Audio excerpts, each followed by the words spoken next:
Hey guys, tonight we travel across 3 millennia to a place where boiling millet in bronze pots was more than cooking.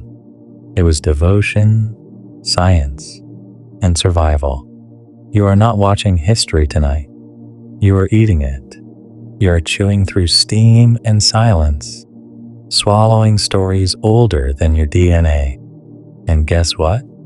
You probably will not survive this journey without craving a midnight snack. So before you get comfortable, take a moment to like the video and subscribe, but only if you genuinely enjoy what I do here.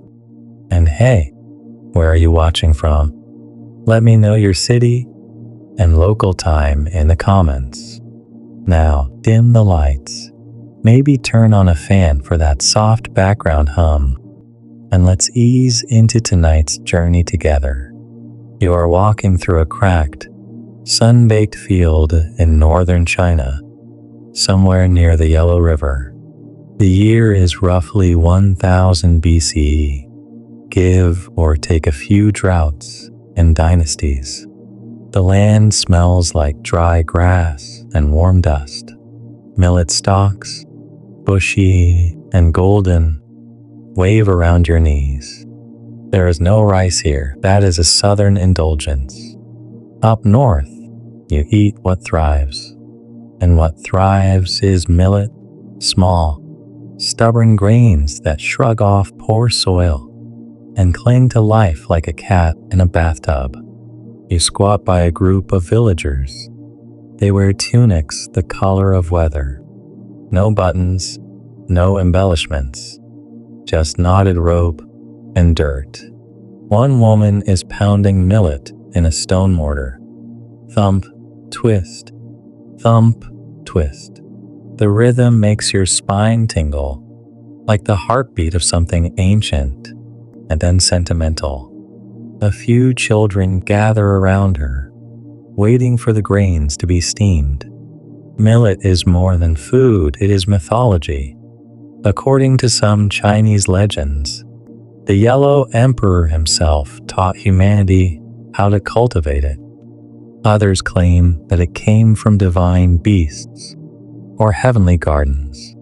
Historians still argue whether millet was truly the first grain of China or whether wild rice and barley beat it by a nose.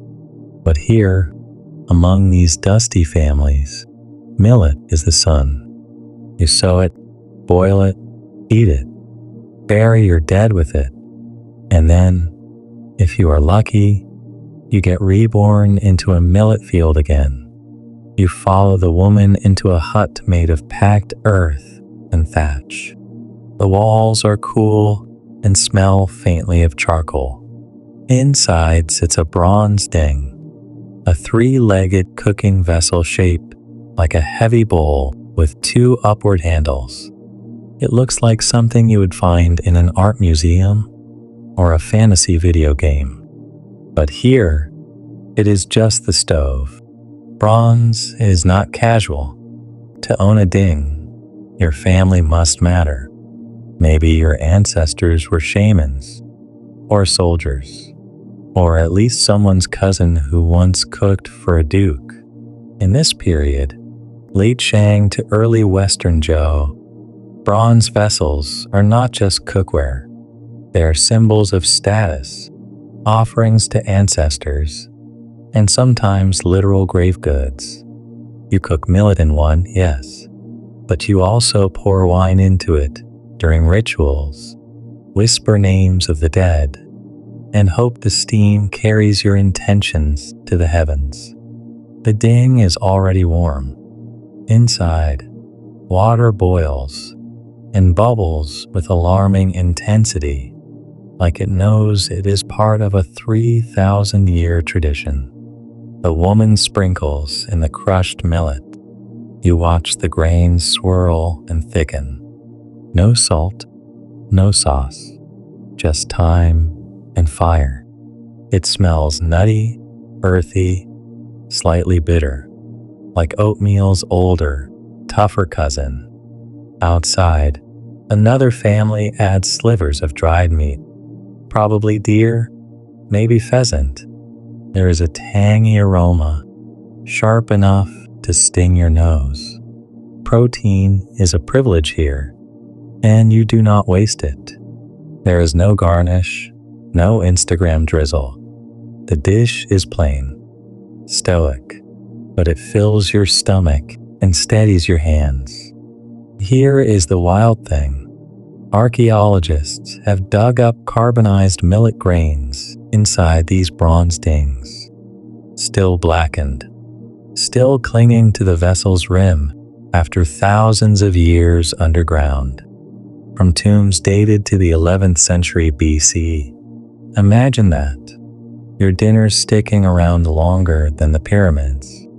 Also unearthed, a kind of early recipe, not written in words, but inferred from traces, millet starch, fat residue, bone fragments. A culinary ghost. Some scholars believe this marks the first recognizable version of what would eventually become Eight Treasures porridge, a dish that still appears at Chinese New Year tables today. Though let us be real, the ancient version had way fewer treasures and probably way more bone shards. Historians still debate whether these early millet meals were reserved for elites or shared widely across classes. Was porridge a peasant staple or a sacred sacrament? Was the recipe passed down like a secret or improvised on the spot by hungry villagers? You will hear both sides over tea, with extra millet, of course. As dusk settles, you take your first bite. The grains are soft but resilient, chewier than rice, with a whisper of smoke from the bronze. The meat, well, you try not to think too hard about what it was, but it works. Your stomach warms, your limbs loosen. You feel full in a way that is not just about hunger. Out in the distance, a funeral drum begins to beat. You hear soft wailing. Someone has died, and guess what they are being buried with? A bowl of millet, maybe even a full ding, because the dead still need to eat too, and they need to remember what it was like to be alive, chewing, swallowing, tasting history one bite at a time. You crouch again, closer this time, next to the bronze ding as it simmers quietly under the smoky hut roof. The steam rises like incense, thick, aromatic, ghostly, and you swear it carries with it more than just the scent of food. It carries a story, and not just any story, a culinary lineage passed down without paper, ink, or measurements, just fire, instinct, and memory. The Zhou Dynasty is crumbling at the edges now. You are in the transitional murk between the Shang and the Zhou. There is tension in the air, political murmurs in the mouths of older men, and weapons being polished in secret behind woven screens. But in the kitchens, life continues, food continues, and you, lucky you, get to see it boil. The bronze ding in front of you is no ordinary pot. It is massive, maybe 2 feet wide, and deep enough to drown a small goat, intricately carved with Tao faces, those symmetrical beast masks that stare out with wide eyes and gaping mouths. No one fully agrees what they mean. Some say they are protective spirits. Others think they are warnings. Historians still argue whether the Taote are meant to scare demons away or represent hunger itself devouring the world. Whatever they symbolize, they are watching your dinner cook. Inside the ding, the millet thickens. The woman you met earlier adds a ladle of bone broth, cloudy, savory, and shimmering with oil. From the corner of your eye, you notice a young man crushing garlic and wild scallions between two flat stones. The smell punches you in the face like a tiny herbal boxer. Suddenly, the dish shifts. It is no longer just survival food. It is becoming flavorful. This is where things start getting experimental. You are witnessing a turning point, not just in politics, but in taste. The Zhou are coming, and they bring with them new philosophies, new gods, and yes, new ideas about how to combine grain with flesh and herb. You wander outside and watch another group lower chunks of wild boar into a similar bronze vessel. The boar is stringy, tough, but once it stews long enough in broth, it melts like ancient butter.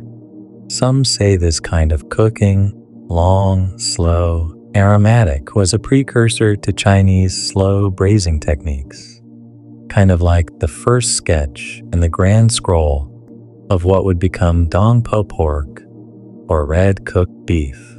The air is thick with smoke and the metallic scent of the bronze. You run your fingers along the edge of the pot and feel the engraved grooves, thousands of years before laser etching, and still this artistry persists. These things are not just cookware, they are ceremonial objects. People used to cast their entire family history into them literally. Inscribed on the insides were names, dates, victories. Imagine sautéing your lunch in a family tree. At dusk, the food is served. No porcelain, of course. You are handed a lacquered wooden bowl and a carved spoon. The millet stew, yes, let us call it that now, is ladled into your bowl with a chunk of boar meat floating in the middle. There is no garnish, but there is intent. This meal is an offering, not just to your body, but to your ancestors. You chew slowly. The millet is now deeply infused with bone broth, garlic, and that pungent scallion funk. The meat is gamey, but rich, and the broth. Oh, the broth clings to your tongue like a secret. It is the kind of meal that makes you pause mid-bite, then eat faster because you do not want to share. But here is the fun bit. The Zhou believed that food had to mirror the order of the universe. Hot balanced cold, sweet tempered sour. Too much of anything, flavor, texture, temperature, was a sign of chaos. And this dish, in its protoform, was the culinary version of the I Ching. Balanced, thoughtful, resilient. Still, not everyone agreed.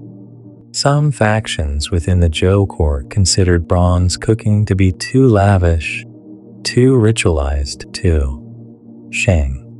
They began developing ceramic vessels instead, simpler, cheaper, less tied to divine authority. And suddenly, your humble millet stew began branching out into two directions: the elite ritual version and the domestic, everyday kind. You step back, your hands warm around the bowl, and listen to an elder chant softly as he eats. He is not praying. He is reciting ingredients, a spoken recipe. No scrolls, no ink, just oral tradition, reinforced every evening through repetition. 2 handfuls of yellow millet, 1 bone for flavor, scallions before boil, garlic after steam. It is lullaby meets cookbook, and it works. The elder finishes his bowl and gently places a second one on the family shrine. For the ancestors, of course. They eat first, always. And then something curious happens. A child nearby drops a pinch of what looks like fermented bean paste into her own bowl. Just a touch, an accident, a game, or a moment of genius. The result is startling. The funk deepens. The stew takes on a layer of savory complexity that did not exist before. You ask her why she did it. She shrugs and says her grandmother did too. Historians still argue whether this moment, the combination of millet, meat, alliums, and ferment, marks the actual birth of China's first enduring national dish. But what you are eating now, it is not far off from it, a primordial, hearty stew that will evolve through dynasties, through emperors and peasants, revolutions and famines, but still survive in bowls around the country. You finish your meal. Your breath smells like garlic and ash. Your stomach is full, and yet you already want another bowl. That is how it gets you. This 3,000-year-old recipe. Not with fireworks, not with spice explosions, but with warmth, depth, and a strange, ancestral familiarity that whispers, "You have eaten this before, even if you have not," and you believe it. You wake to the clatter of wooden ladles and the soft gurgle of a fresh pot brewing. The sun is barely up, a dull peach smudge on the misty horizon. You are still in Zhou territory, but the world around you is shifting subtly, like something crawling under your skin. The elders talk of ghosts in dreams and strange stars at night, but you are more interested in the aroma drifting from that thing again. Something has changed. This morning's stew is heartier, richer. You step closer and peer in. It is millet again. Of course, always millet. But there is a darker swirl within. Meat again, but not from deer or boar. This time, someone has added duck. Wild, fatty duck. The kind that glides over nearby marshes and tastes like the forest floor had a child with smoky tea leaves. A woman stirs with a focus that borders on reverence. She mutters the ingredients aloud, not because she forgets, but because saying them aloud protects the dish. So the ancestors hear, and the spirits do not meddle. You note something odd: small dried berries, dark red and puckered, maybe hawthorn, maybe wolfberry. Historians still argue whether fruit was commonly added at this stage in the recipe's evolution, or if this was a regional quirk that just happened to catch on. Whatever it is, it works. You crouch beside her and watch the duck fat rise to the top, coating the millet in a slick golden sheen. When you finally taste it, the result is startling. Gamey, yes, but tempered by tartness and that nutty base millet always brings. It is stew, but also medicine. Soup, but also a story. You sip it slowly, and your tongue begins to recognize the layers. This is not just a hearty village porridge anymore. This is the beginning of something you might even call a recipe. Not a loose guess, but a thing with rhythm. Your host chuckles as you devour your bowl.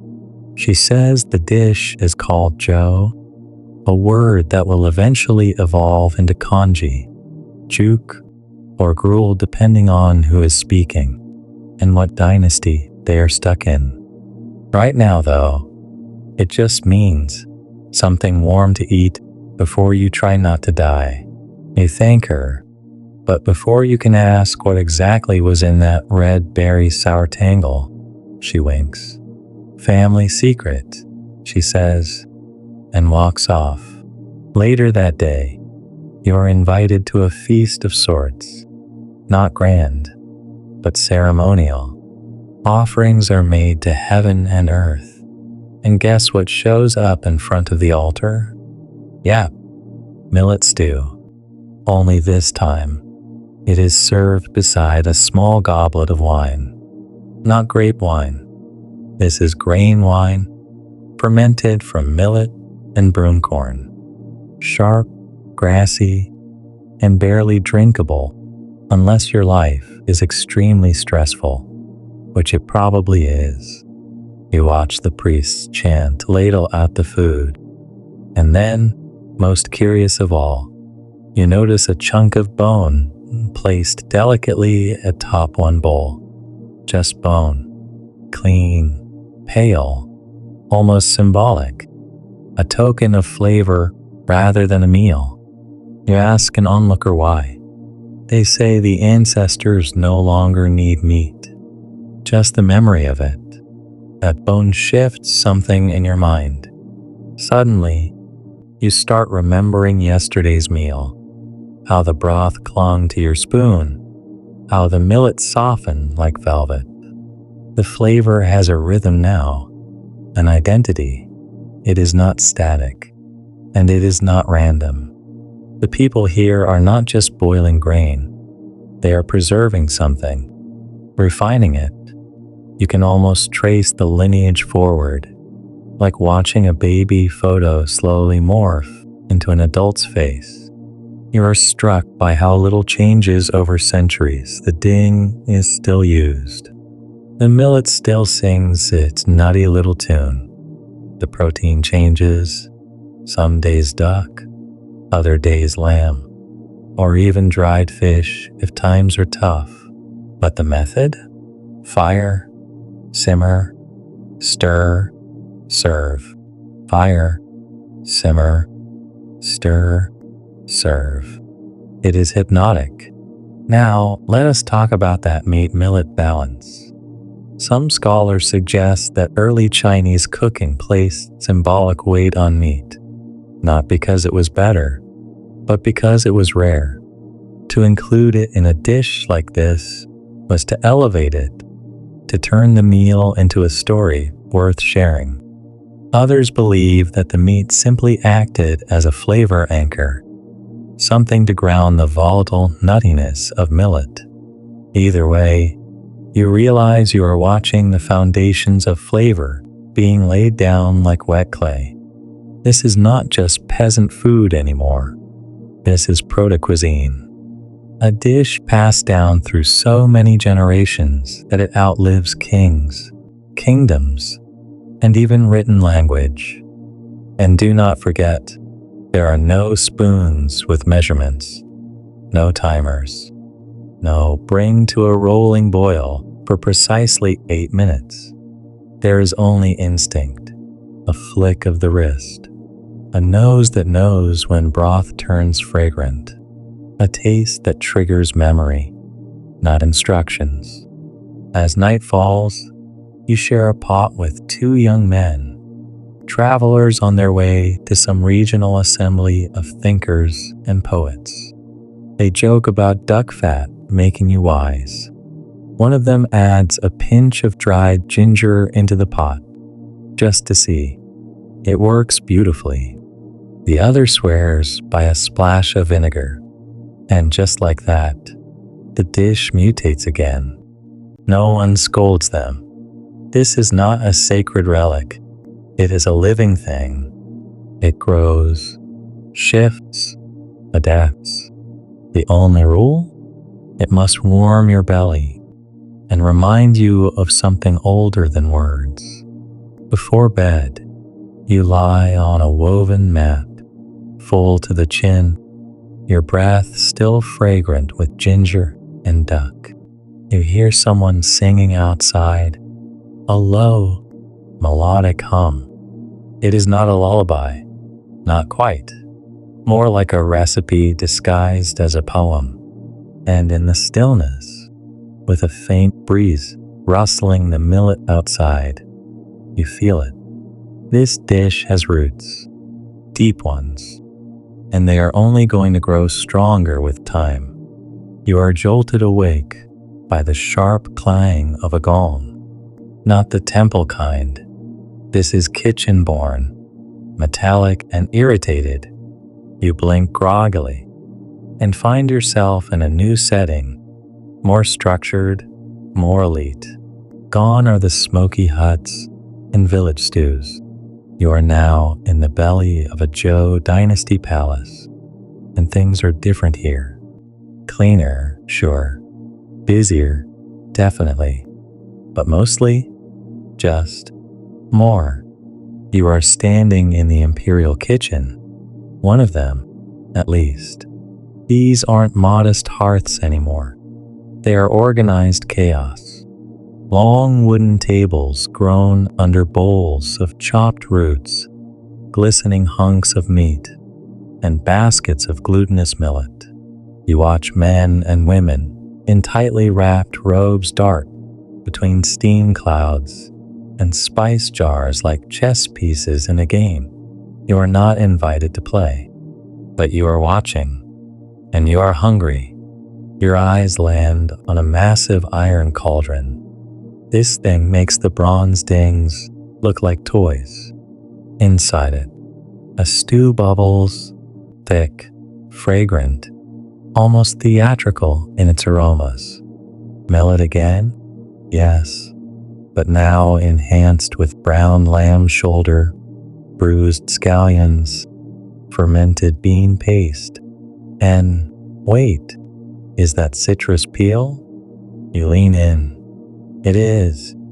Orange or tangerine, perhaps. Sharp and sweet, cutting through the richness like a lazy dagger. A younger cook notices your awe and smirks. Mistake, he says. He dropped the peel by accident, but the nobles loved it.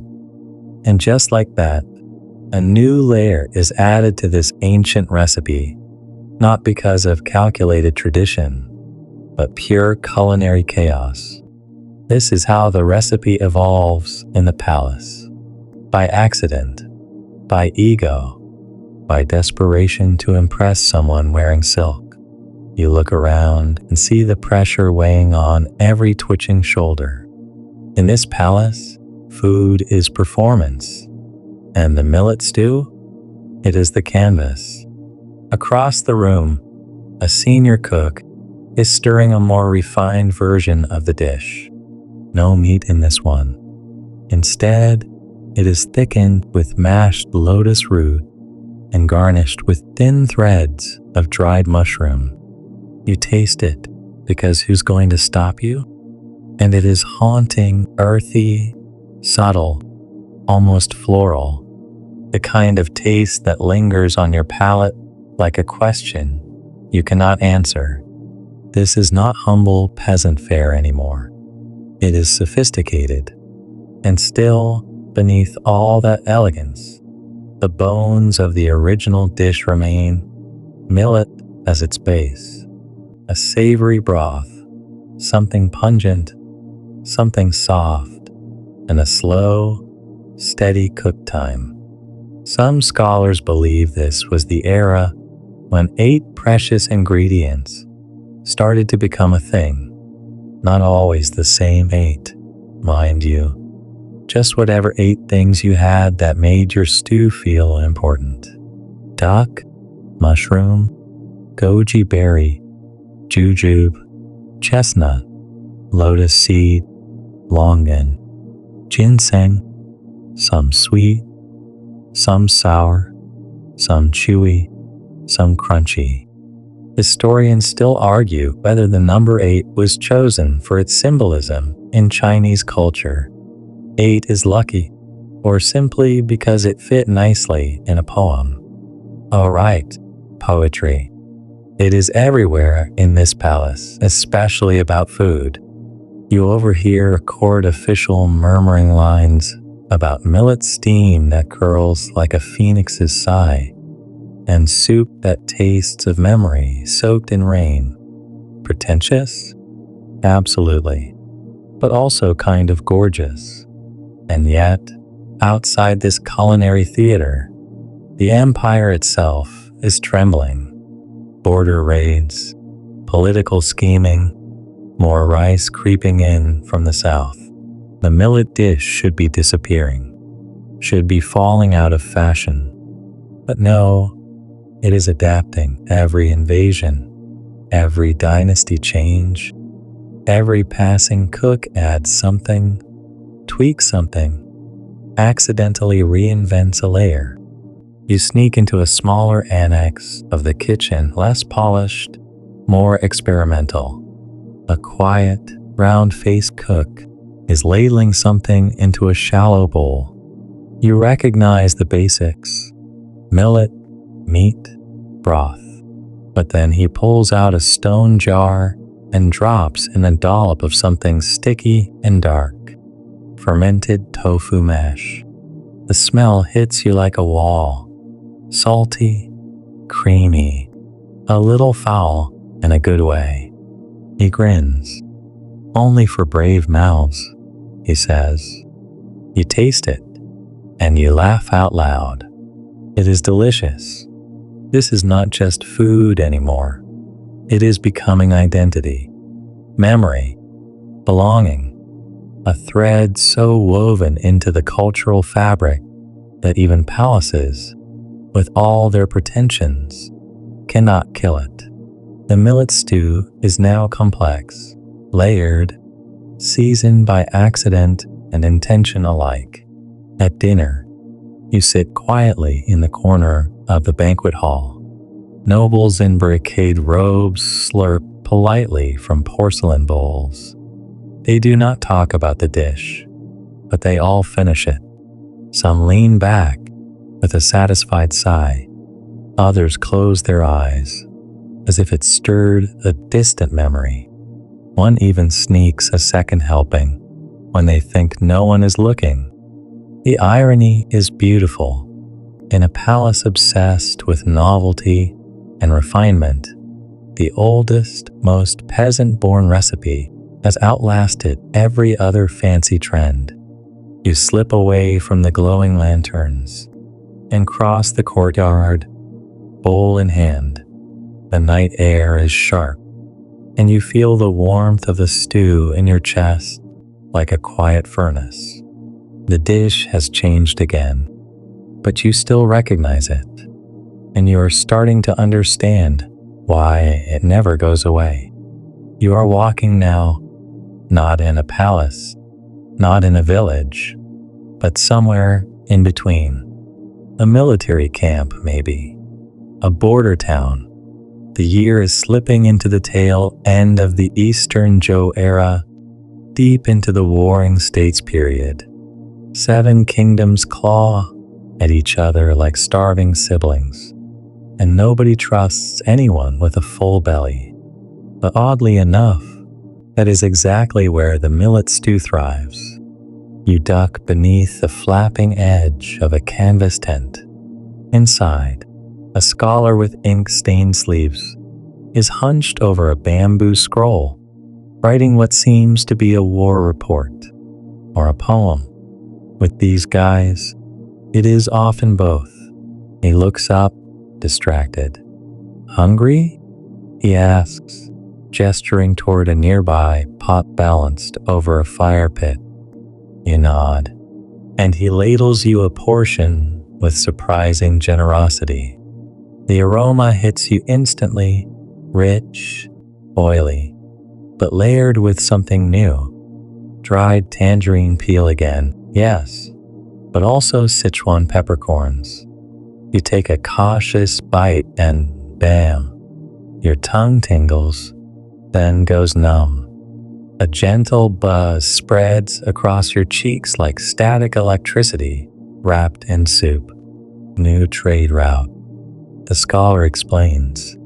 The Western kingdoms are bringing in spices, and just like that, another mutation embeds itself in the recipe's DNA. This version is bolder, sharper. The meat is salted beef now, easier to preserve on long campaigns. Millet still forms the base, soft and pillowy, but the broth is where the action lives, spicy, citrusy, full of heat and hum. This is warrior food, and it makes sense. What better fuel for a battlefield than a dish that punches back? You are not alone around this fire.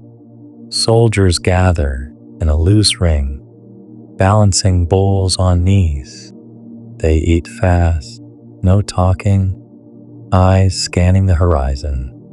One of them suddenly grins. "You Southerners with your rice," he says, "would cry after one spoon of this."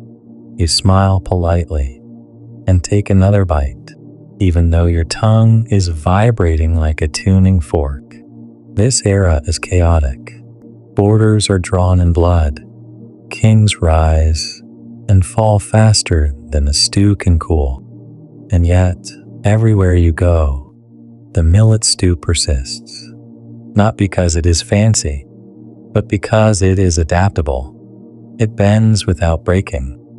A little meat here, a new spice there. Stir, swallow, survive. There is something almost philosophical about it, and you are not the only one who thinks so.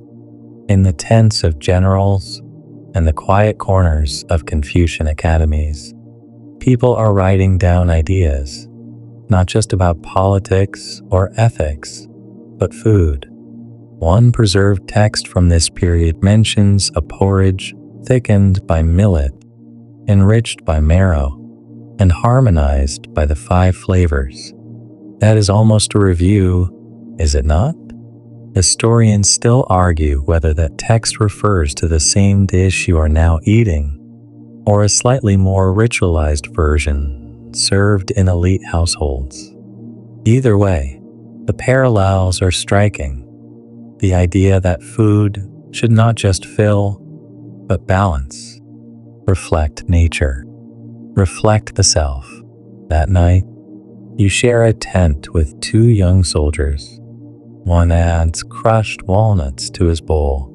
The other stirs in a splash of leftover wine. You raise an eyebrow, and he shrugs. "Makes it taste like home," he says. And suddenly, you realize something. This dish, it is not just surviving anymore. It is customizing, adapting to the cook, the eater, the region. It is starting to behave like culture. You watch one man carefully remove a piece of ginger root before serving. His wife, he explains, used to complain that it upset her stomach. She is gone now, but he still cooks it that way, every time. Is that not a recipe too? Not just ingredients, but memory, respect, ritual. As dawn creeps up, you head toward a nearby village where refugees have set up a communal kitchen.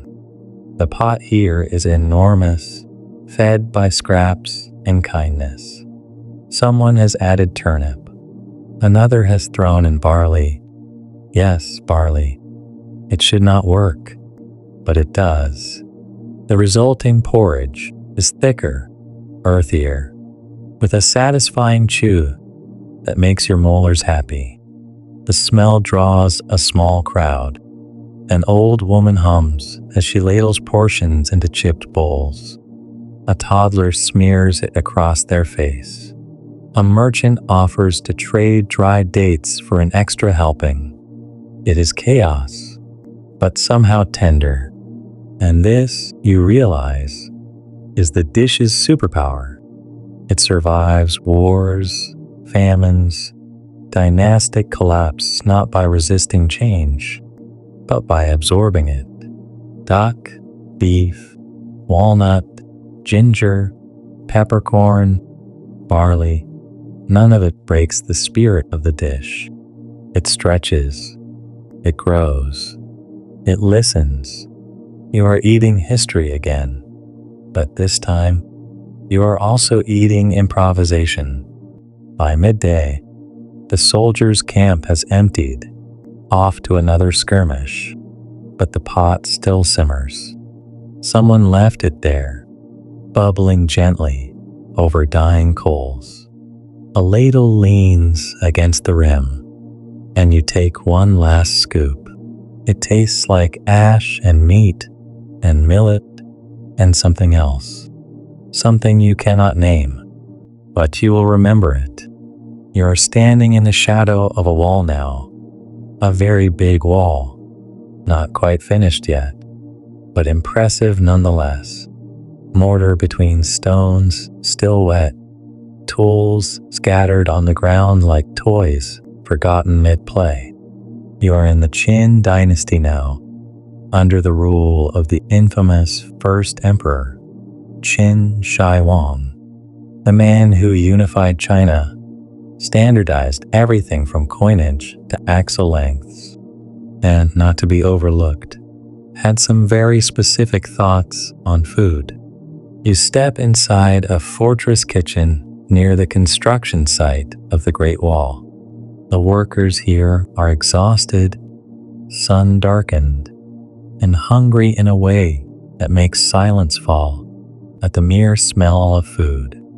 You follow your nose and find it again, that now familiar cauldron of millet porridge bubbling away like it has not noticed the dynastic transition. Except, this version feels tighter, controlled. There is a chart on the wall, etched into a clay slab. Meal quantities, ingredient rations, distribution schedules. Leave it to the Qin to bureaucratize stew. The millet is portioned down to the gram. The protein is pork belly, heavily salted, probably to preserve it during transport. You see dried mustard greens, finely shredded and stirred in right before serving. A clever way to add bite without wasting fresh produce. Everything about this recipe feels organized, like it had to pass a government inspection before being ladled out. You sit with a group of bricklayers, feet blistered, faces caked with dust. One of them grunts. It keeps us moving. He is not wrong. The stew is efficient, filling, salty, packed with fat and carbohydrates. If there were a food pyramid here, this bowl would be its entire base. And you know what?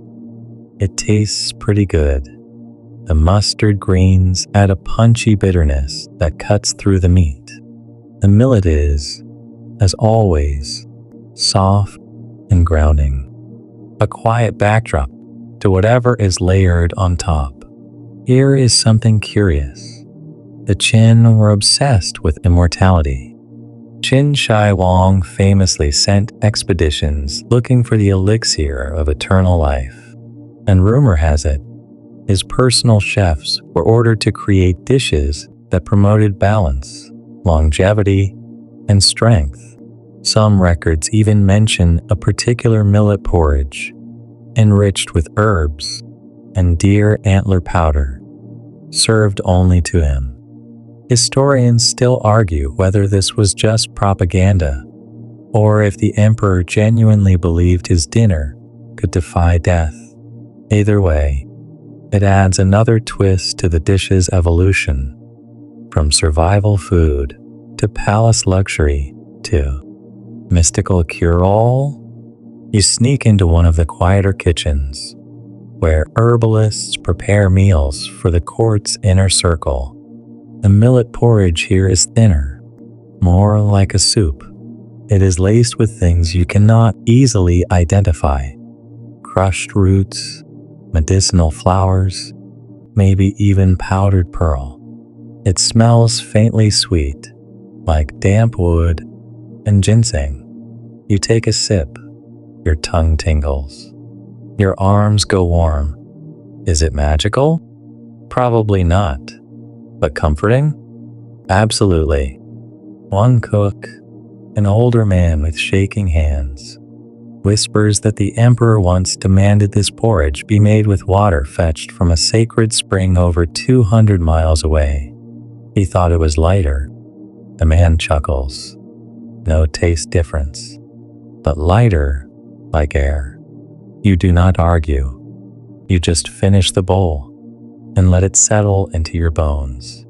You walk through the palace halls later that night.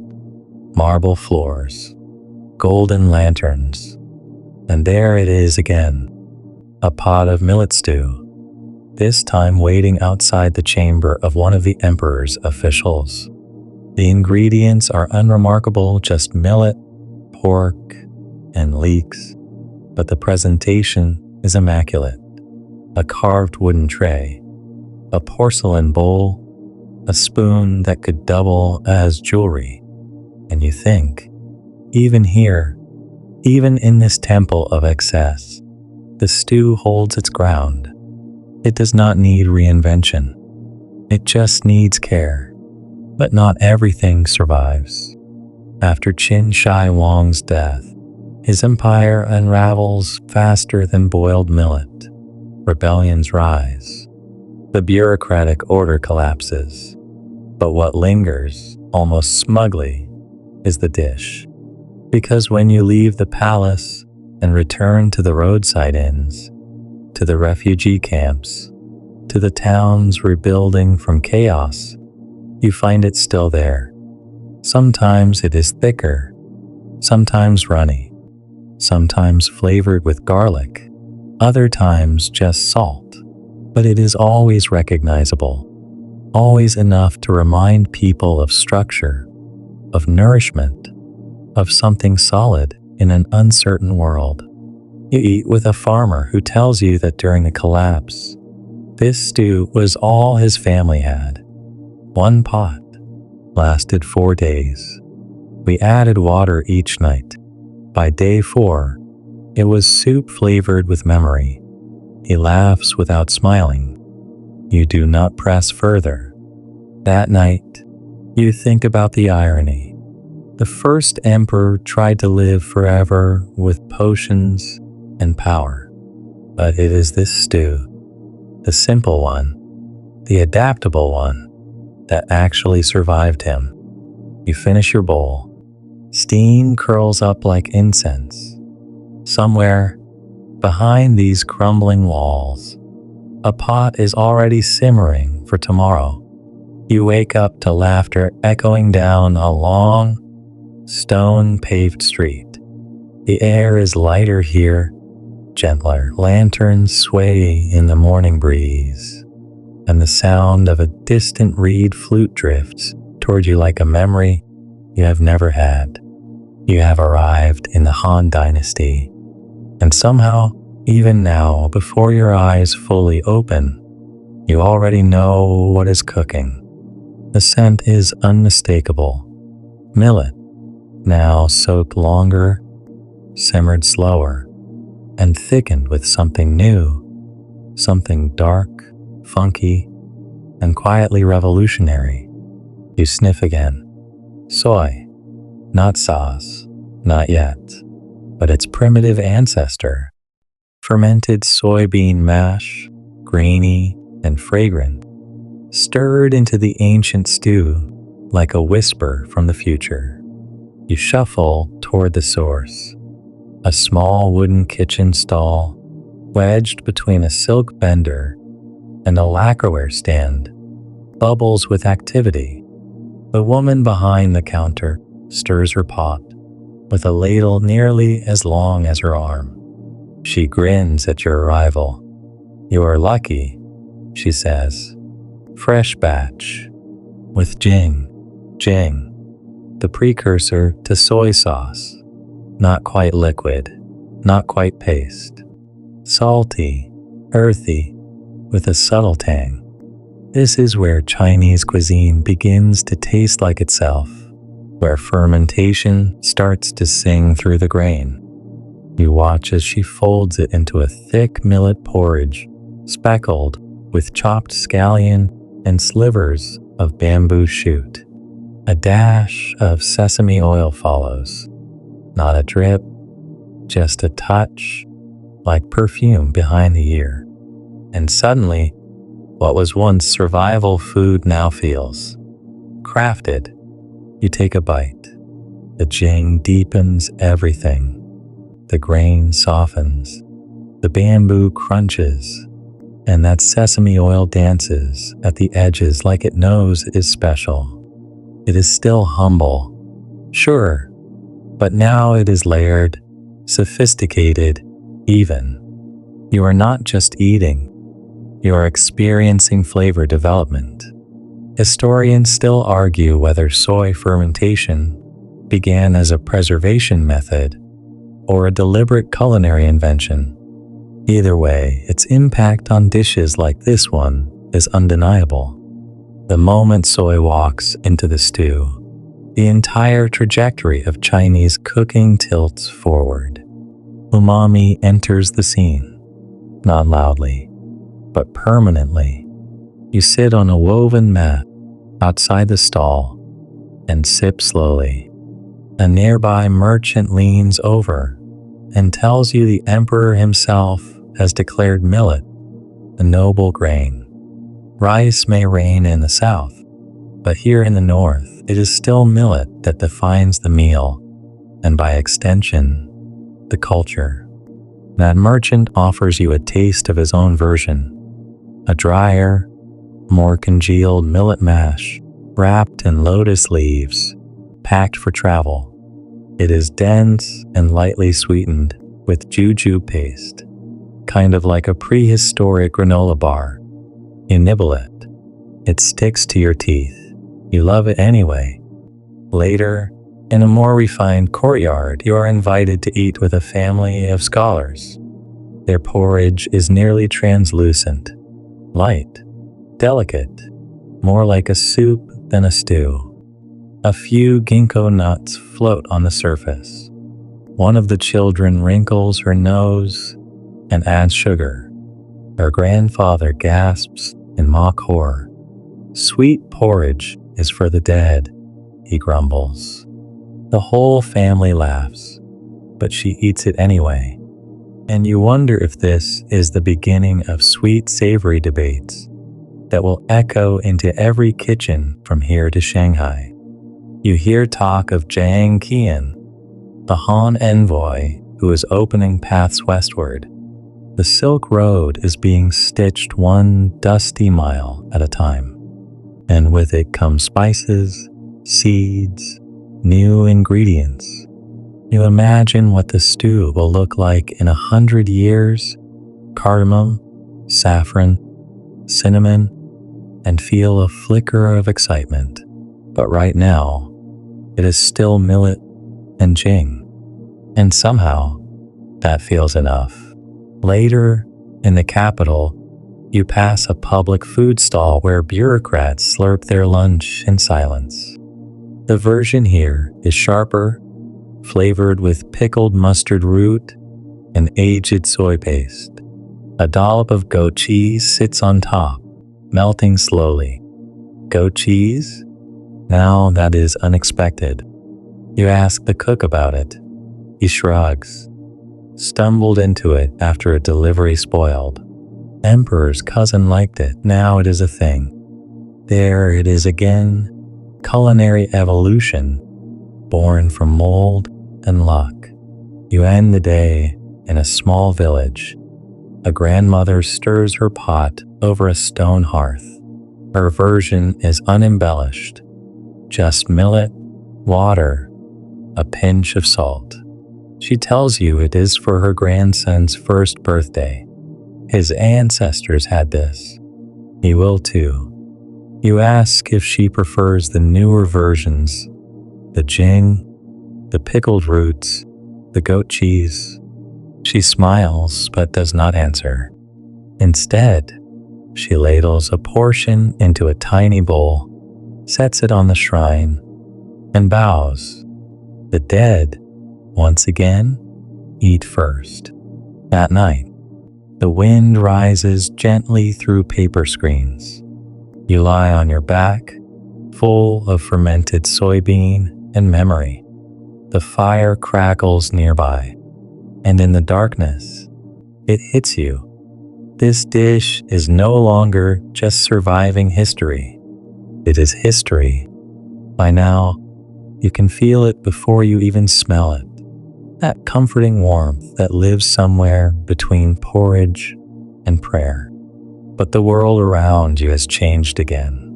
You are no longer wandering quiet courtyards or border towns. You are deep in the Tang Dynasty now, surrounded by poets, merchants, and more color than your eyes can hold at once. Chang'an buzzes with life. It is the largest, most cosmopolitan city the world has ever known. Persians, Arabs, Koreans, Indians, and Turks jostle in the same markets, trading silk, ceramics, and, yes, spices. Oh, the spices.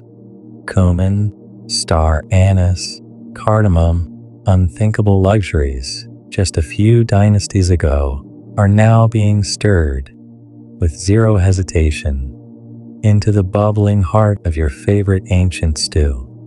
You sit beside a vendor at the western market gate.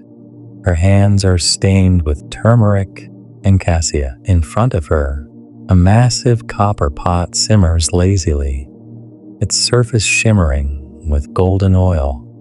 She gives you a bowl without asking. Tang style zhōu, she says, as if it were a brand name, and it almost is.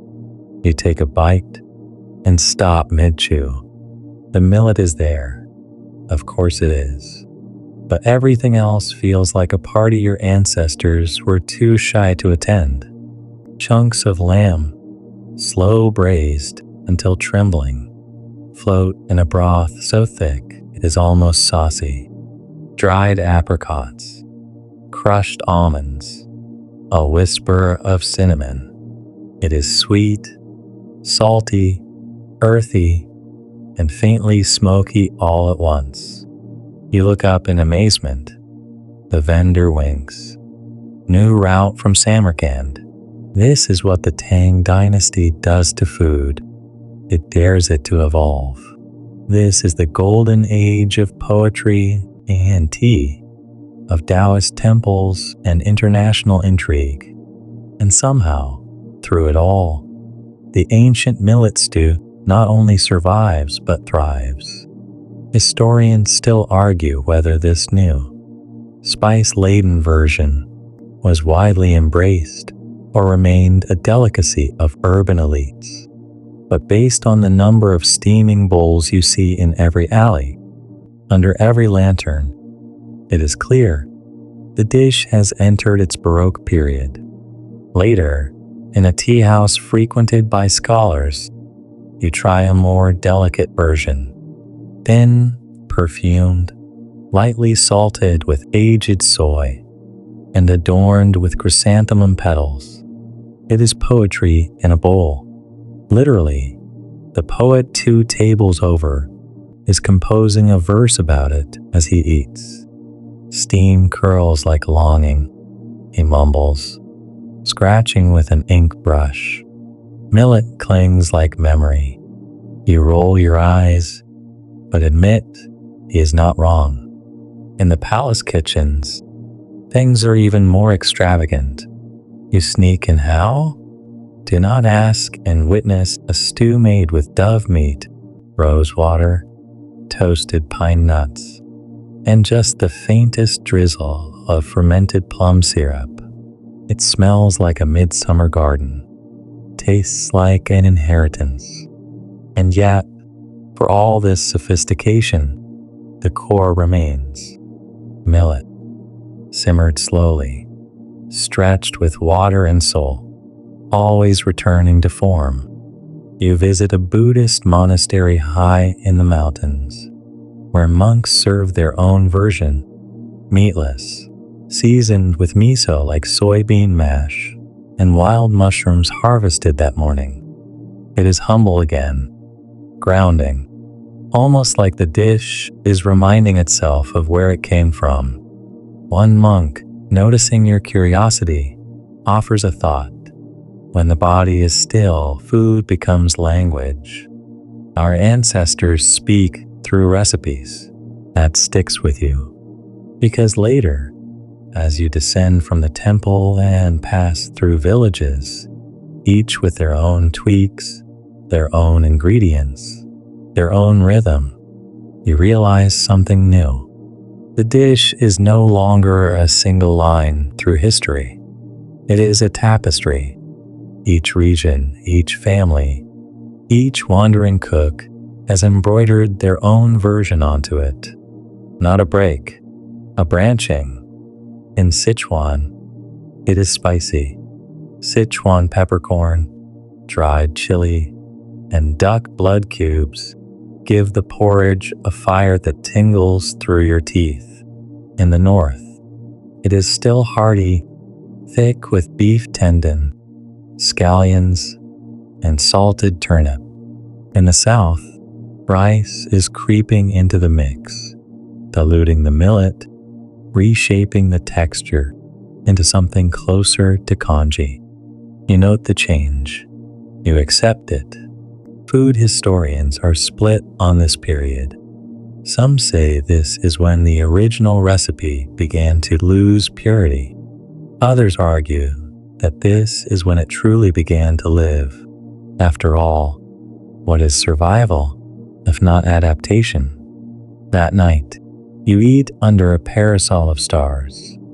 A traveling musician shares her bowl with you. A humble zhōu made from black millet, mushrooms, and vinegar. It is strange, sour, and deeply comforting. She strums her pipa and tells you that in her village they stir the stew counterclockwise to confuse bad spirits. You laugh, and you do it too. You fall asleep beside a flickering lantern, your breath tinged with cloves and garlic. Somewhere in the city, a prince dines on his rose-water dove stew. Somewhere else, a beggar boils scraps of millet and scallion in river water. Both of them are eating the same thing, sort of. And the dish? It keeps going. You are drifting now through foggy fields and down quieter streets. The Tang Dynasty has dimmed, and in its place rises the elegance of the song. And while the empire shrinks geographically, something curious happens in the kitchens. The food gets smarter, more refined, almost philosophical. This is the age of scholar officials, calligraphy, and long scrolls of landscape paintings. But it is also the age when food begins to be documented systematically. Recipes are written, ingredients measured, and finally, the millet stew is not just made, but described in ink, with intention. You walk past a paper shop in Kaifeng and notice a slim manuscript on display. Its brushwork is delicate but clear, a nutritive recipe for the autumn months. You lean in. The first ingredient? Millet, boiled until soft. The second? Lily bulbs. The third? A light sprinkle of rock sugar. It is not a menu. It is a poem in edible form. You follow your nose to a modest tea house tucked between two apothecaries. Inside, a cook with sleeves rolled high is carefully plating zhōu, not ladling, plating. A shallow porcelain dish, a ring of boiled quail eggs around the edge, and in the center, a dark, glistening dollop of fermented black bean paste. It looks like a mosaic, tastes like something your body suddenly realizes it was missing. Health food, the cook says, balanced, restorative, cooling. He taps his temple. Not just flavor, purpose. This is the Song Dynasty's approach to cuisine. Everything must have a reason, whether it is to cool the chi or warm the blood, settle the stomach, or sharpen the mind. Every dish is a conversation between taste and well-being. You visit the kitchen of a wealthy family later that day. Their porridge includes barley, pine nuts, longan fruit, and a swirl of almond milk. It is practically dessert. They eat it mid-morning, in silence, as a form of meditation. Historians still argue whether these variations reflect changing taste or evolving medicine. The line between doctor and cook is often blurred in the Song era. Culinary texts quote physicians, physicians quote cooks, and everyone seems to agree that millet remains the best grain for grounding the spirit. In the countryside, though, the stew stays closer to its roots. You walk through a farming village after a long rain, the soil thick and sweet. A woman waves you into her kitchen. Her zhōu is basic: millet, water, salt, and a few crushed peanuts. But it is good, really good. She stirs with the same ding her grandmother used, and when you compliment the flavor, she laughs. Fresh water, she says, from the mountain spring. That is the trick. It always is, somehow. Later, you find yourself in the company of monks again, this time in a Zen monastery. Their version of the stew is barely seasoned, millet tofu skin, and one single preserved plum. It is austere, quiet, but weirdly hypnotic.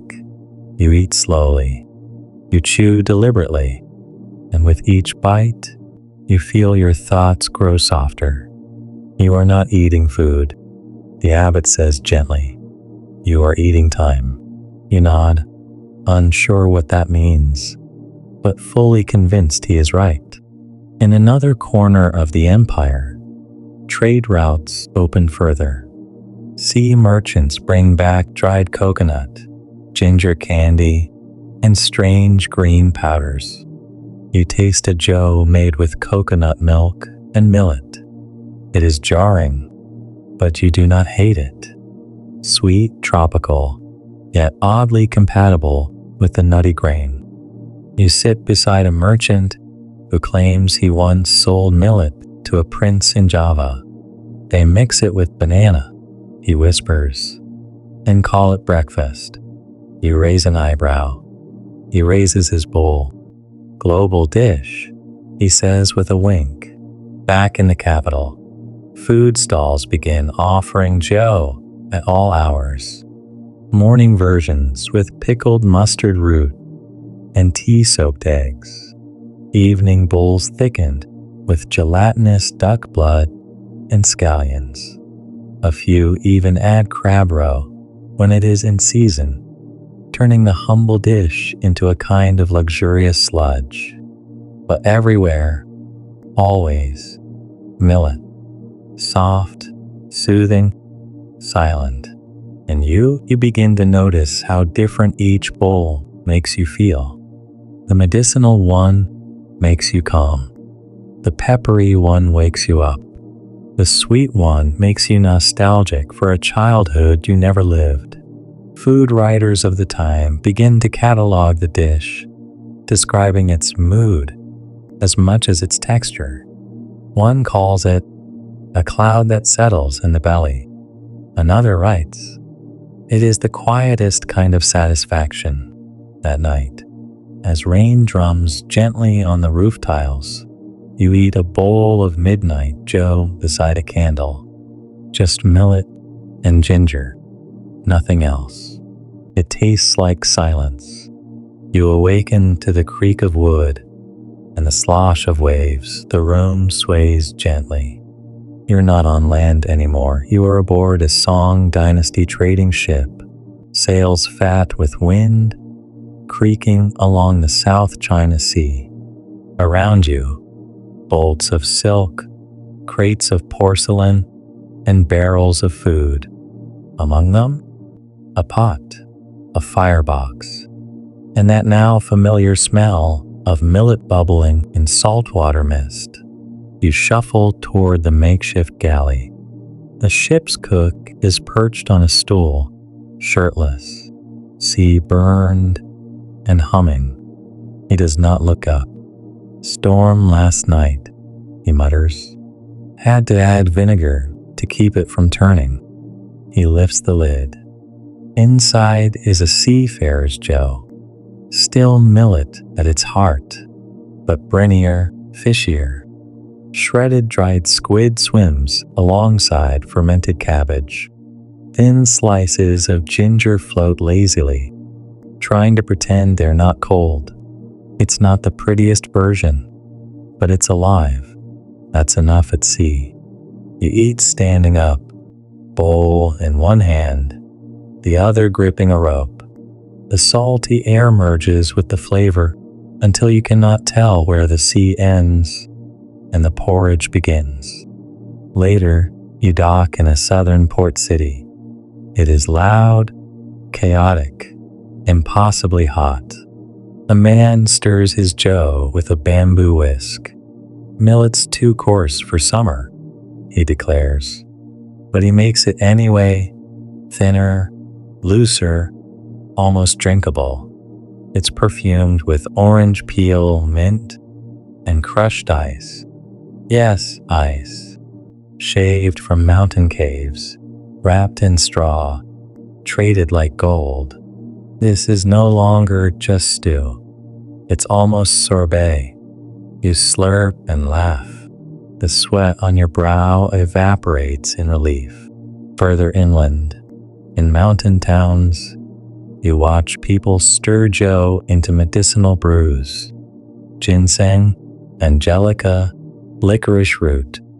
The taste borders on bitter, but it's nourishing, and that's what matters. A healer tells you, millet carries the medicine deeper. You believe her. Historians still argue whether these versions count as true culinary evolution or are simply temporary distortions caused by climate, necessity, or fad. But honestly, does it matter? Every bowl still carries that same familiar warmth, that same pulse. The core remains, even when the accents change. In a Buddhist nunnery, you are served zhōu with flower petals, not for taste, purely symbolic. You eat it during a silent breakfast, with no speaking until noon. The act of eating becomes sacred. The stew, an offering. You begin to notice how your breath slows between each spoonful. You're not sure if you're praying or chewing. That evening, a family invites you to a moon festival celebration. Lanterns bob overhead. Children chase each other with sticky fingers. And at the center of the courtyard is a communal pot. Everyone brings something: a handful of beans, a scoop of chestnuts, a preserved plum, some leftover duck. One bowl turns into 100 flavors, and yet it works, somehow, like the recipe itself has grown immune to chaos. An old man calls it by zhōu, 100-mile porridge, because every bite tastes like a road someone else has walked. You visit a rural kitchen the next day. The millet is purple. You ask why. The cook shrugs. "Different strain," she says. "From the West." She hands you a bowl. The flavor is nuttier, almost floral. You slurp it under a bamboo awning while rain sheets off the edge like silk unraveling from the sky. In some regions, people are adding tofu skins.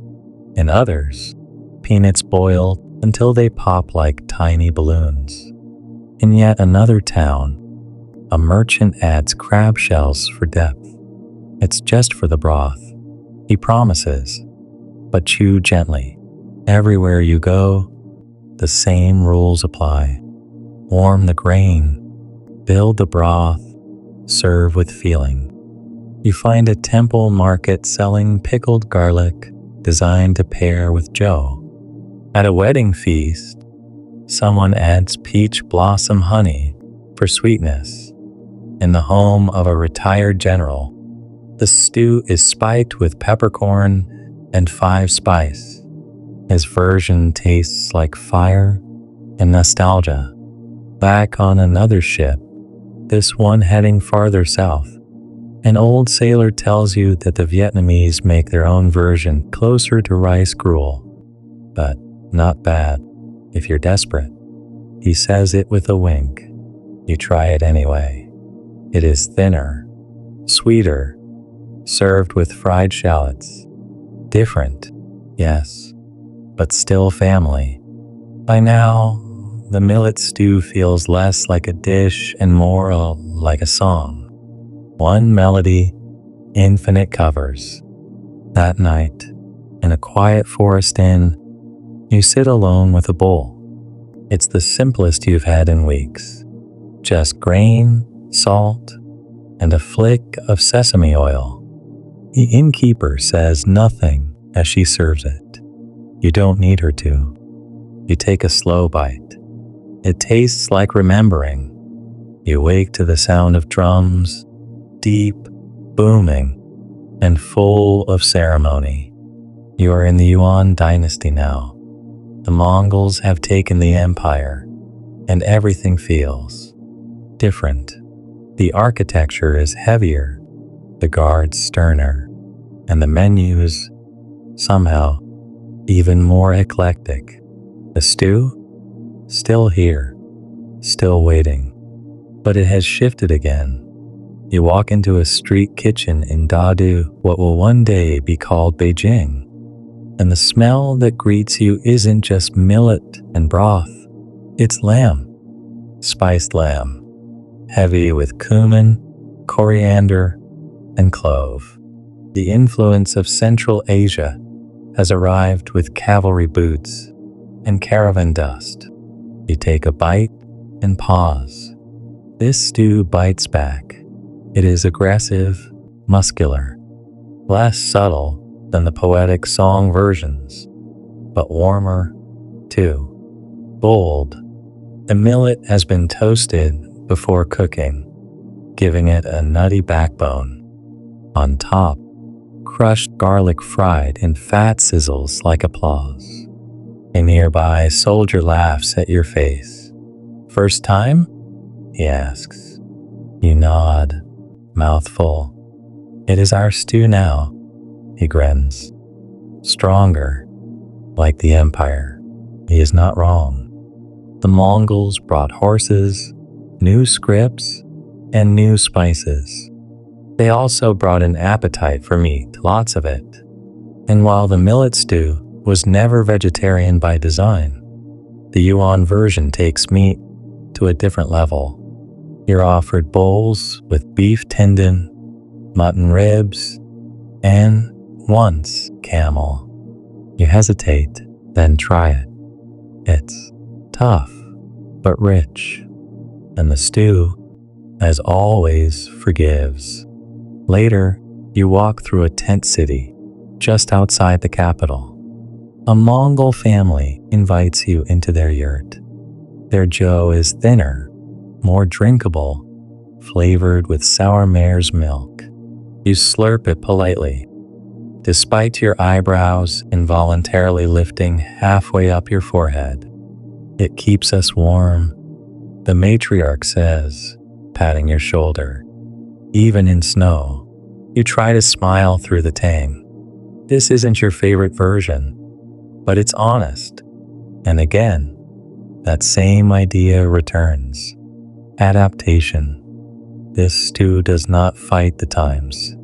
It bends, accommodates, absorbs.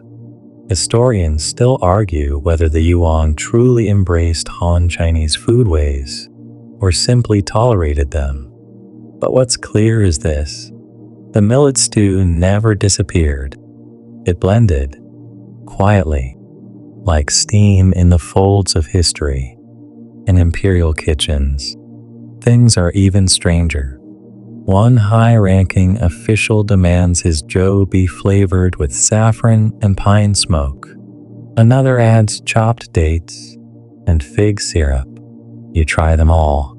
Some taste like dreams, others like confusion in a bowl.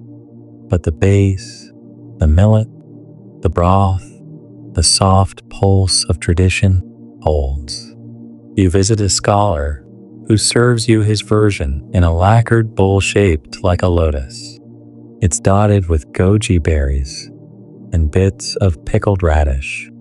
He insists it aids digestion and restores correct temperament. You ask what that means. He waves vaguely at the horizon. You will feel it, he says. You do not. But the stew is good. In the far south, you find a port town where the stew has taken on even more color, literally. Turmeric, safflower, even crushed marigold. A street vendor hands you a bowl and says, "We learned this from the Indians." It's bright yellow, sharp with ginger, and topped with candied citrus peel. Dessert or dinner? You're not sure. You eat it anyway. You think back to earlier versions, the Tang elegance, the song medicinal care, and realize something. Each dynasty leaves fingerprints on the recipe, like a thumb pressed into soft dough. Some leave smudges, others leave whole handprints. That night, you eat with a group of traveling performers. They've added peanuts and fermented tofu to their stew, then fried it all in duck fat and served it with shredded scallion pancakes. It is wild, greasy, joyful, like the circus had a baby with a rice cooker. And yet, it works. Someone strums a stringed instrument. Someone else juggles fire. You finish your bowl under the stars, belly full, head spinning.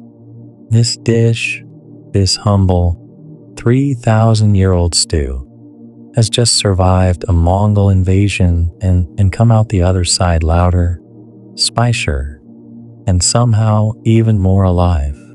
You sit by the fire, your bowl empty, your lips tingling with garlic and cumin, and you wonder, what could possibly come next? You are standing beneath a lacquered roof now, rain tapping rhythmically on glazed tiles. The Mongols have gone, and in their place rises the Ming Dynasty, a return to Han Chinese rule, to Confucian values, and to a sense of cautious tradition. But even in this recentering of identity, the millet stew remains, weathered, wiser, and more layered than ever before. You walk through a quiet morning market in Nanjing, where a line has already formed at a stall with no sign. Only steam rising in fragrant plumes. The man behind the cauldron works silently. His zhōu is smooth, understated, millet simmered with dried chrysanthemum petals, jujube slices, and a swirl of osmanthus syrup. The flavor is floral, faintly sweet, almost nostalgic. You close your eyes. For a moment, it feels like everything might be okay. This is what Ming cooking does best. It reclaims subtlety. After the meaty, spicy bravado of the Yuan era, the Ming kitchen exhales. It doesn't forget what came before. It just starts speaking in a softer voice. Later, in a scholar's garden, you are served a porridge so pale it's nearly white, infused with almond milk and flecked with pine pollen. It's described as cleansing. You eat with a ceramic spoon so thin it might snap under pressure. The stew slides down like silk. You overhear a conversation between two gentlemen arguing about the virtues of white versus black millet. One swears by the earthy depth of black. The other says it muddies the broth. Historians still argue which strain was more prized during the Ming. Evidence supports both sides, but the debate continues in kitchens even today. Outside the cities, though, the zhōu stays heartier. In the provinces, you try a version thickened with chestnut flour and bulked out with sweet potato chunks. It's winter food, plain and deeply comforting. A farmer tells you, "We do not care about elegance. We care about getting through January." You nod, shivering into your bowl. In another village, an elderly woman serves you zhōu with lotus seeds and strands of snow fungus. She smiles with toothless pride and says, "My great-grandmother made it like this. We eat it on full moons." Keeps the family close. You believe her, because somehow this bowl tastes like reunion. A curious trend begins to appear. 8 treasure kanji. You encounter it first at a festival, where a giant pot steams at the center of a lantern-lit street. 8 ingredients, each symbolic: lotus for purity, red bean for love, walnut for wisdom, and so on. The millet holds it all together.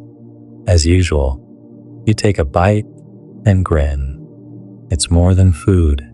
It's storytelling, and it's catching on. You see it again and again, always slightly different.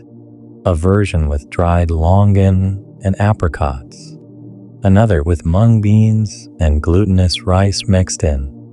In one port town, someone swaps in coconut milk. Blasphemy? Maybe. Delicious? Absolutely. You realize the 8 treasure zhōu is not a recipe. It is a format, a template, a frame around a portrait that anyone can paint. It's culinary jazz. In the Forbidden City, you manage to glimpse a royal version, so refined it barely qualifies as zhōu anymore. Clear broth, millet filtered until nearly invisible, the entire dish scented with sandalwood and served in gold-trimmed bowls. You are not allowed to taste it, but you do manage a stolen spoonful from a servant's pot in the rear kitchen. That version is simpler, saltier, and 1,000 times more satisfying. That's the thing about the Ming. Even when grandeur returns, the core remains humble. You eat beside guards, street vendors, monks, and musicians, and in every bowl, millet still carries the day. It's the canvas, the anchor. A physician shares his take, too. Zhōu for digestion, for fevers, for postnatal strength. His version includes powdered ginseng, wolfberries, and bone broth. He swears it can bring color back to the cheeks of the dead. You're skeptical, but drink every drop. Historians note a rise in zhōu's association with ritual during this time. It's not just food. It's offered to ancestors, to gods, to newborns, and the newly married. You witness a wedding feast where the first bite of millet stew is shared by bride and groom, symbolizing nourishment, endurance, and adaptability. You can't help but smile. It fits perfectly. That night, you sit by a small fire outside a village house. Children run past with sparklers, An old man plays the erhu beneath a plum tree. Your bowl of millet stew is warm in your lap, thickened with taro, flecked with pickled radish. You take a slow bite. The broth hums with ginger and memory. The wind picks up, leaves swirl, and in the fading light you realize something simple and profound. This stew doesn't just feed history, it holds it. The wind shifts again, and with it comes a different rhythm, one colder, quieter, a little more watchful. You are now in the Qing Dynasty, the last imperial dynasty of China. The Manchus have taken power, and everything feels ornate, ceremonial, and slightly more rigid.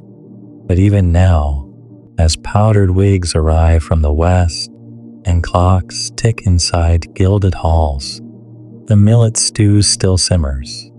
You are in Beijing again, no longer to-do, not yet modern, but alive with contrast.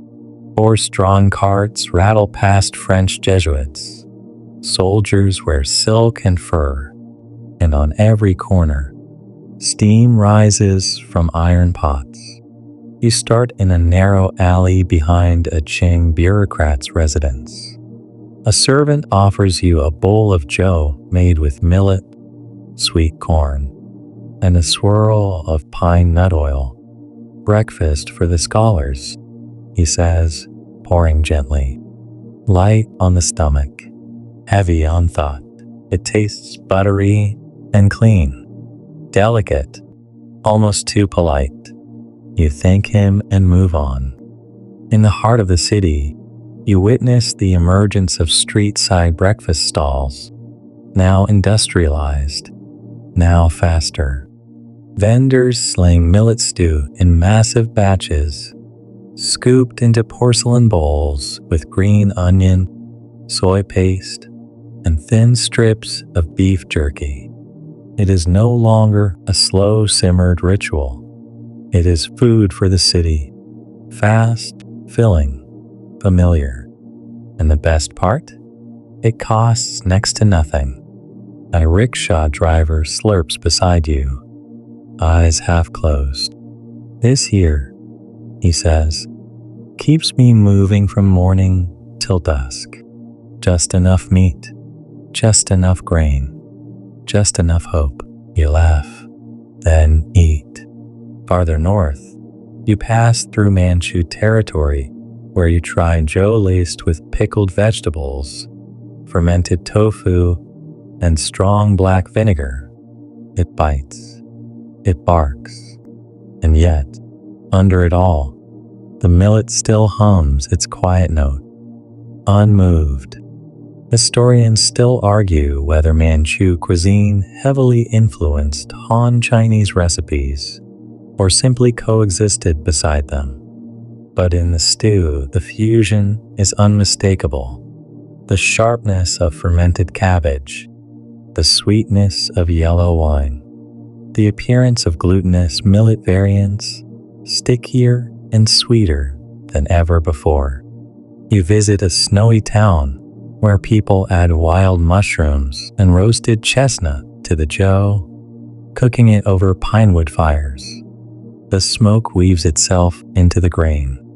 You take one bite, and it tastes like winter never ends. And maybe that is okay. You pass a temple during Qingming festival. A woman is kneeling by her ancestors' graves, setting down a bowl of porridge, just millet and water, nothing else. They prefer it plain, she murmurs, almost embarrassed. You nod. The dead always have their preferences. At night, in a wealthier household, you are offered a dessert version, millet porridge boiled with rock sugar and blended with apricot kernel paste. It's smooth, like custard, and topped with candied melon. It feels like the stew is trying on silk robes and powder. It suits it, oddly enough. You wander further and find more sweet zhōu, versions with red bean, sticky rice, dried dates, and sugarcane syrup. This is new. Sweet zhōu isn't just temple food anymore.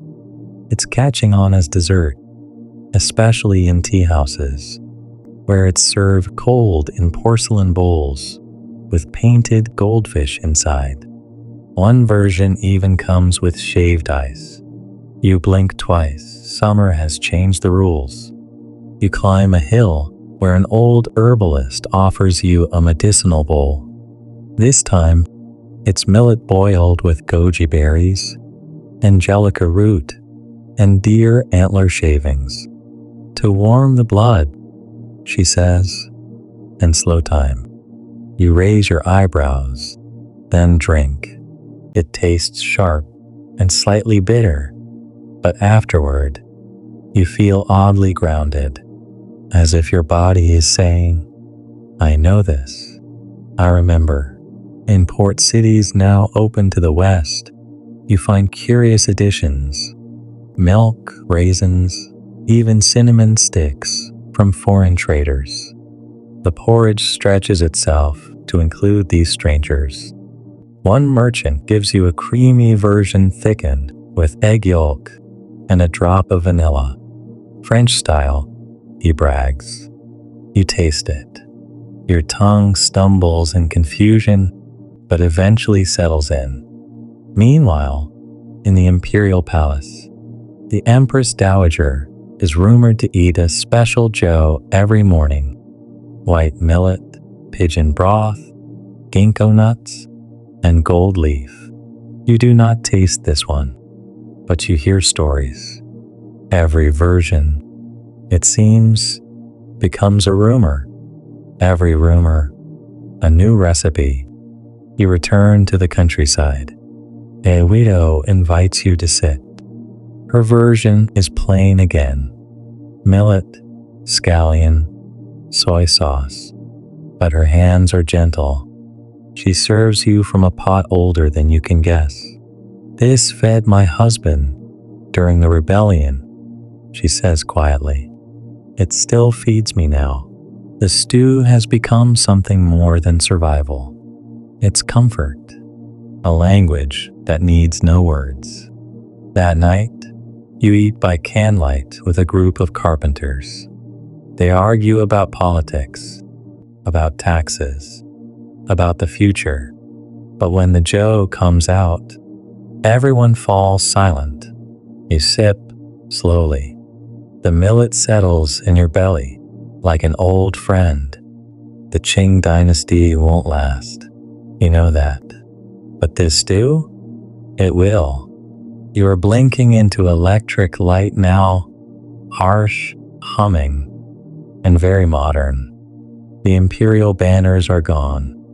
So are the powdered wigs, the mandarins, the ceremonial robes. China is no longer a dynasty, but a republic struggling to stand upright after centuries of rule, war, and revolution.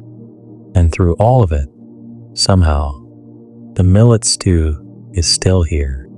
You find yourself in a 1920s Shanghai alley, thick with jazz, cigarette smoke, and the low rumble of progress.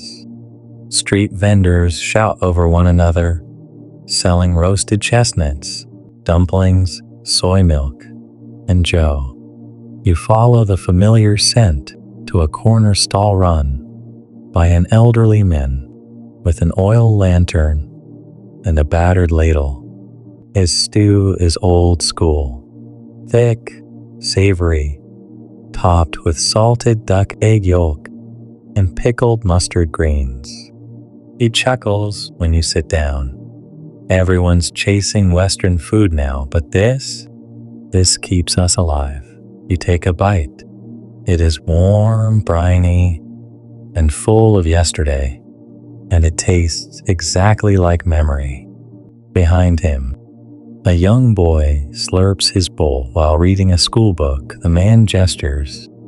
My grandson thinks porridge is boring, but he'll learn. You believe him, because the stew is patient. It always waits for the next mouth. In Beijing, during the early communist years, you see a very different zhōu, rationed, diluted, stretched as far as it can go. Millet, water, and maybe a few cabbage shreds, if you are lucky. You eat beside a factory worker who whispers, "Not enough salt these days," then adds, "Still better than nothing." Later, during the Great Leap Forward, the stew nearly disappears. Grain shortages, famine.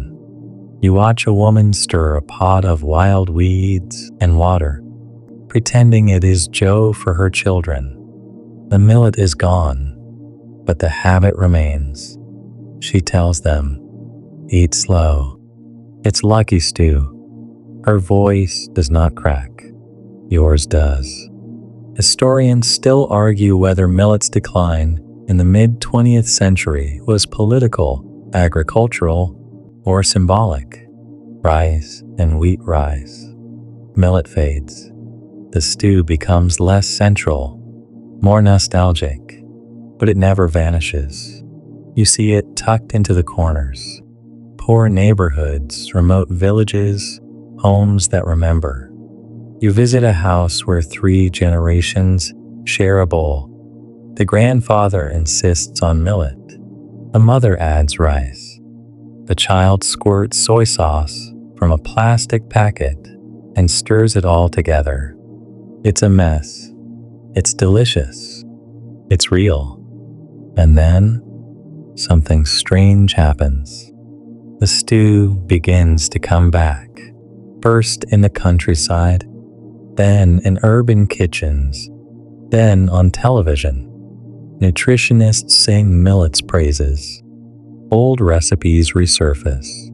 Fancy restaurants start offering zhōu with truffle oil, or foie gras, or edible flowers. You taste one in a high-end Beijing bistro. It is absurd. It is also excellent. In Yunnan, you try a purple millet zhōu flavored with local mushrooms, pine needles, and pepper oil. In Sichuan, it's spicy with fermented broad bean paste and pickled bamboo.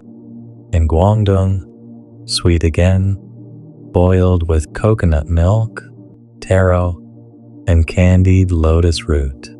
Each bowl feels like a whisper from every dynasty at once. You meet a grandmother who tells you proudly, "I taught my granddaughter how to make zhōu, just like my mother taught me." She pauses, then adds, "Except now we add quinoa and oat milk, because, you know, the times." You laugh. She does too. You walk into a night market where the dish is everywhere.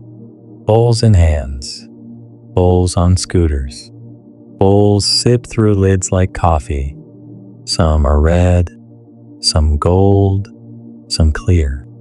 But the pulse underneath, that soft, grainy comfort, still beats. The digital age does not kill it. It adapts. Food vloggers review it. Teenagers customize it. Delivery apps offer 14 varieties. One bowl arrives with avocado and hemp seeds. You wince, then try it. And you know what? It is not the worst. You visit a health store where a clean, glass pot simmers millet, goji berries, and almond milk. It's labeled Ancient Detox Cleanse. You roll your eyes so hard they nearly fall out. But then you take a sip and sigh. It's still there. That warmth, that softness, that shimmer of history under your tongue.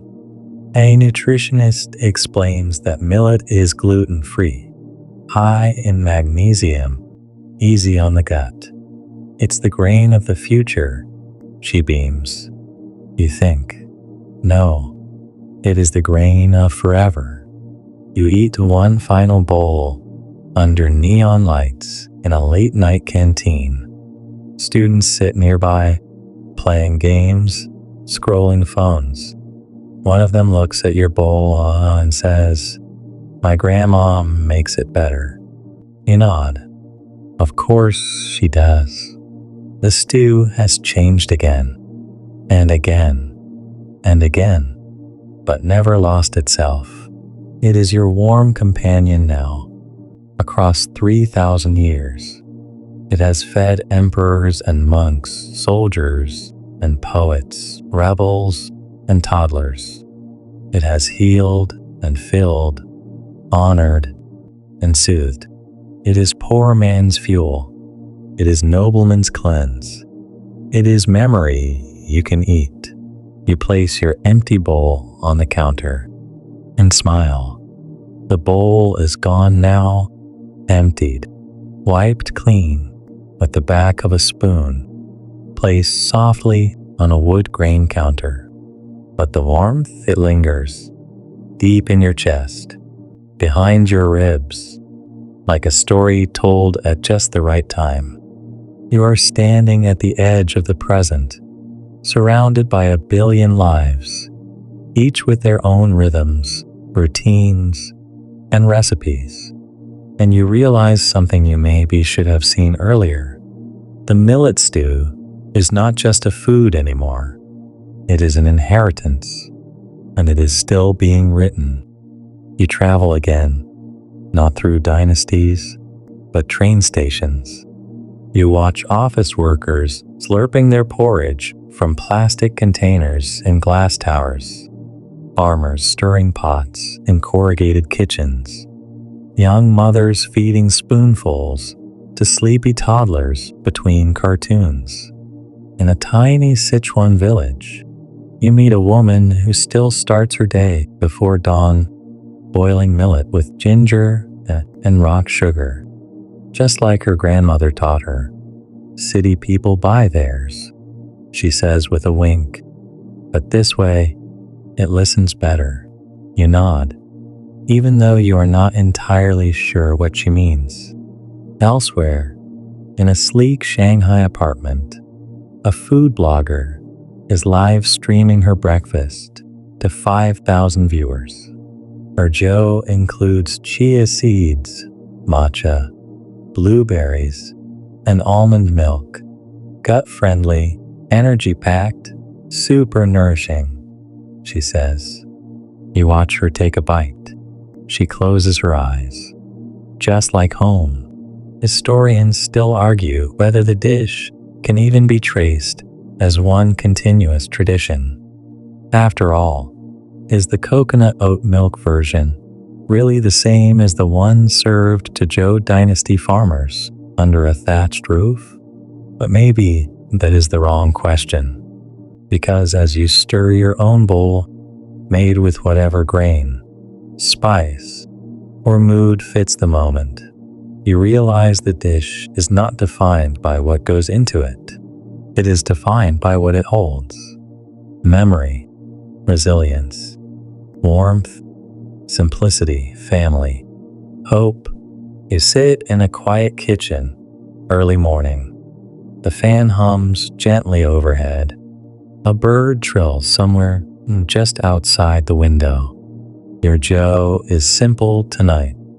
Just millet, water, and a bit of dried orange peel. It smells faintly like bedtime and childhood. You take a spoonful, close your eyes, and in that soft silence, 3,000 years melt into one perfect moment of calm. Because after all that time, after dynasties rose and fell, after temples turned to rubble and cities to neon, the stew is still here, and so are you. So now, as your breath slows and your limbs grow heavy, imagine the warmth of that ancient bowl still resting in your hands. The air around you softens. The clatter of the day fades like steam from the lid of a pot. You have traveled through centuries, across dynasties and revolutions, through mountains and palaces, stormy ports and silent kitchens. And yet, you always found the same quiet comfort waiting for you. That humble, steady stew, built not on grandeur or conquest, but on patience, on simplicity, on love passed from hand to hand, recipe to recipe, bowl to bowl. Let it settle with you now. Picture the old kitchen fires, the clay pots, the gentle sounds of spoons stirring in the dark. Hear a whisper of wind through rice stalks, the faint tap of rain on rooftops made of curved tiles. You are not alone. You are resting with thousands who have stirred that same pot before you. They are not gone. Not really. They are just sleeping, just like you will be in a moment. So lie back. Let your mind soften. Let the warmth of that last bite echo quietly through your chest. It is not just food anymore. It is a lullaby you can taste. And tomorrow, maybe you will make some yourself. Sweet dreams.